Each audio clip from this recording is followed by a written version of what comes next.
Every time I pull my hair was only out of fear that you'll find me ugly and one day you'll disappear. Cause what's the point of crying? It was never even enough. Did you ever want me? Was I ever good enough? But boys are way. Hello friends, long time no see. It's time to know metacognitive. How was your day? Your day is fine, isn't it? In this video, we will explore the meaning of metacognition. So, let's get started. Have a look at this picture. What's happening over here? In this first picture, a man is trying to like a ball inside the brain. And the second is a machine is being fixed probably to understand what's going on inside the brain. Third, here we can see that the mind is thinking about itself. And the last here, this man is trying to make a meaning of the different kind of learn which has taken place. So, we put all of this picture together, we will get some idea about metacognition, about thinking, purposefully thinking about one's own thinking strategy, where people are able to learn how to think and think how to learn. Definition of metacognitive. According to Flevel, metacognitive is an individual's knowledge of their own cognitive processes and their ability to control these processes by organizing, monitoring, and modifying them as a function of learning. According to Billingsley and Waldman, metacognitive refers to knowledge and self-regulation of one's own learning processes. Okay, now let's talk about the example of metacognitive in writing. Hello friends, can you write the example of procedural text? What is procedural text means? Aha! In procedural text, there are the ingredients, materials, and the steps how to make something.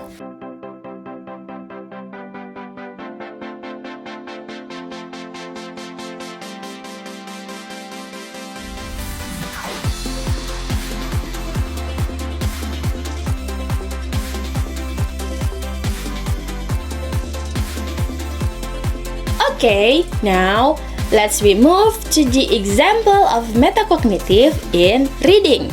Read the narrative text below. This narrative text is talk about Snow White. Once upon a time, there lived a little girl named Snow White. She lived with her aunt and uncle because her parents were dead.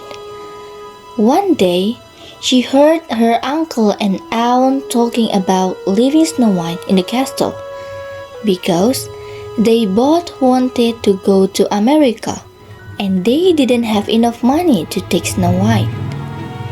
Snow White didn't want her uncle and aunt to do this, so she decided it would be best if she ran away.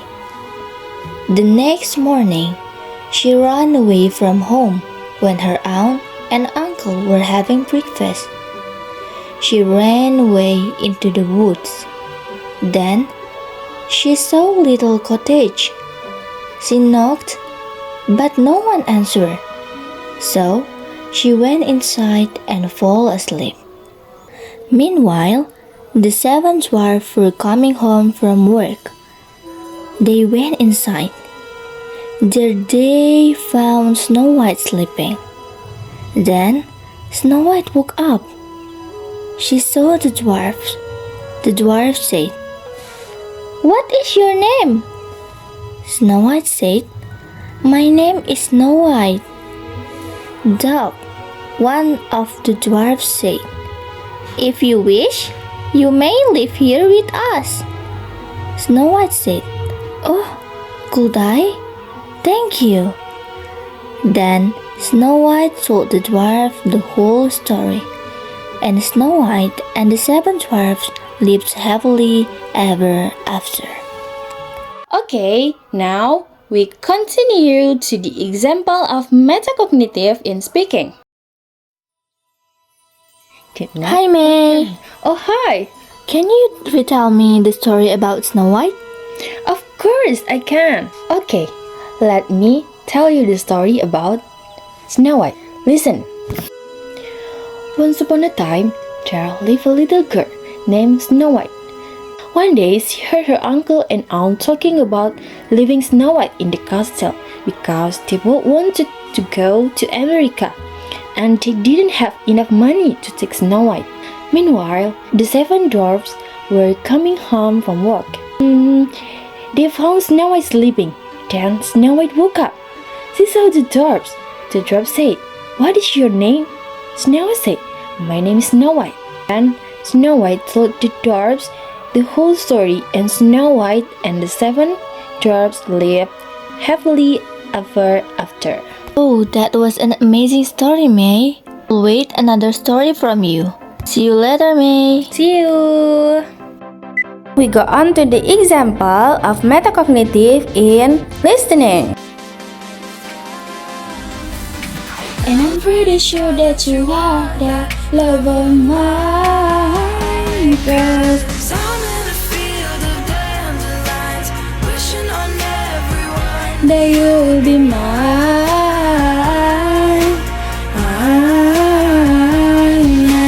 I see forever in your eyes. I feel okay when I see you smile. We use our metacognition to figure out the world around us. When we are reading, we use it to make predictions or conclusions about what might happen. The more you use metacognition, the better your thinking.